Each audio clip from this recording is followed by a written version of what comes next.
Yox, bizim əsas bugün söhbətimizin qayəsi nədən ibarətdir? Bilirsən, Gəncədə siz məşhur spor ayaqqabısınız. Onu qoyun qırağa. Onu qoyuruq kənara. Onu qoyun Şəxsiyyət qırağa. kimi tarixi ədəbiyyatlar oxuyursunuz, dünya ədəbiyyatlarını oxuyursunuz. Amma Putinə bazarlıq getməsi məsələsində. Putinə, nəinki Putinə bazarlığı, hətta bu günləri Vaşinqtonda, Ağ Evdə Gəncə bazarından, Gəncə səvəti deyilən bir səvətdə, hətta buradan ora da bazarlıq gedir. Motal pendiridir, qaymaqdır, hərdən zəng eləyirlər.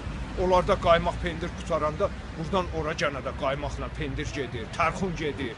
Bəs Gəncənin qədim tarixi, maddi, mədəni abidələrdən söhbət eləyirsiniz. Qədim şəhərdir, Gəncənin bu qədər yaşı var.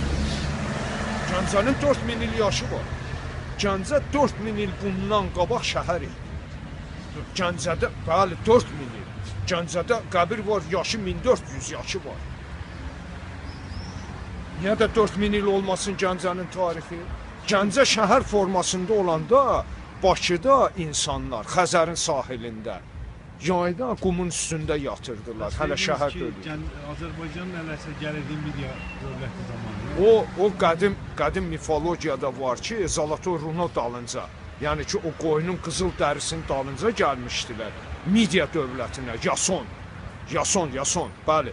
O Yason əslində Azərbaycana gəlmişdi, Gəncəyə. Həmən o dərinin dalınca gəlmişdi. O dəridə mədəniyyət yazılmışdı, mədəniyyət var idi.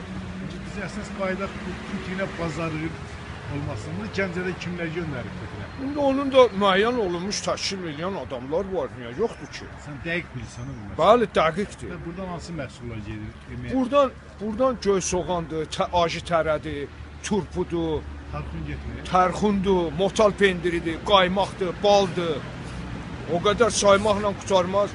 Zirə pomidorudur, Gəncə pomidorudur, Gəncə xiyarıdır, Gəncə badımcanıdır. Putinə bu günləri buradan Gəncə kolxoz bazarına bazarlıq gedir. Bəs bizim o Ağ Evdə oturan qara... Ağ Evdə oturanlara da Gəncənin kolxoz bazarı artıq dünyada hər yerdə məşhurdur. Bizim əmoğlu Barack Obama'ya da buradan Gəncə səvəti gedir, bazarlıq gedir. Gözlərə qurban.